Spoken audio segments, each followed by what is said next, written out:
Bonjour Steve. Merci de nous rejoindre sur Radio J. Je rappelle que vous êtes le président du CRIF. Vous intervenez tous les mardis dans ce grand journal. Francis Khalifa, vous souhaitiez réagir cet après-midi aux déclarations hier d'Éric Zemmour sur Sud Radio. Le polémiste d'extrême droite vous a qualifié, je cite, d'idiot utile des derniers antisémites qui subsistent en France. Votre réaction, Francis Khalifa? Mais écoutez, c'est très simple. Si être l'idiot utile de l'antisémitisme, c'est condamner celui qui fait de l'assassin terroriste de Toulouse l'égal de ses victimes, et si être l'idiot utile de l'antisémitisme, c'est dénoncer celui qui veut abroger les lois mémoriennes, Plébène et Guesso, refaisant de l'antisémitisme et du racisme une opinion et non plus un délit, en offrant ainsi la parfaite impunité aux Dieudonné, Soral et autres antisémites et négationnistes. Si encore être l'idiot utile de l'antisémitisme, c'est rejeter avec force celui qui veut réhabiliter Pétain et l'absoudre de ses crimes.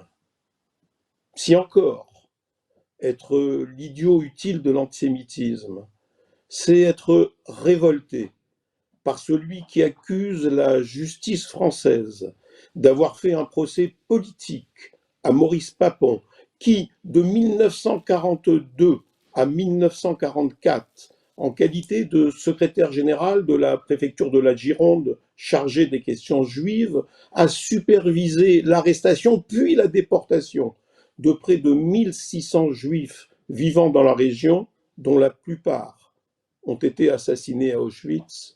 Et si encore être l'idiot utile de l'antisémitisme, c'est refuser que l'on réduise à néant le long combat de Serge Klarsfeld et des associations d'anciens déportés en dénonçant la déclaration historique de Jacques Chirac au Veldiv en 1995 qui reconnaissait enfin la responsabilité de la France dans la déportation des Juifs de France.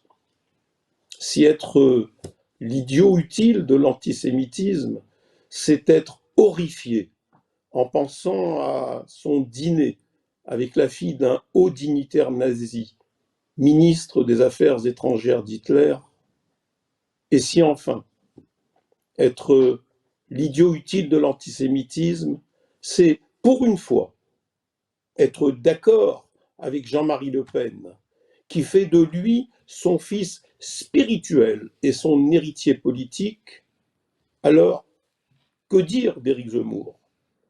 Sinon qu'il est non pas l'idiot utile, mais bien le juif utile et le nouveau chef de file du révisionnisme dans notre pays. Merci beaucoup Francis Khalifa. Je rappelle que vous présidez le Conseil représentatif des institutions juives de France. Votre intervention est à retrouver en vidéo sur la page YouTube de Radio J. Bon après-midi à vous et à mardi prochain. Merci, à mardi prochain.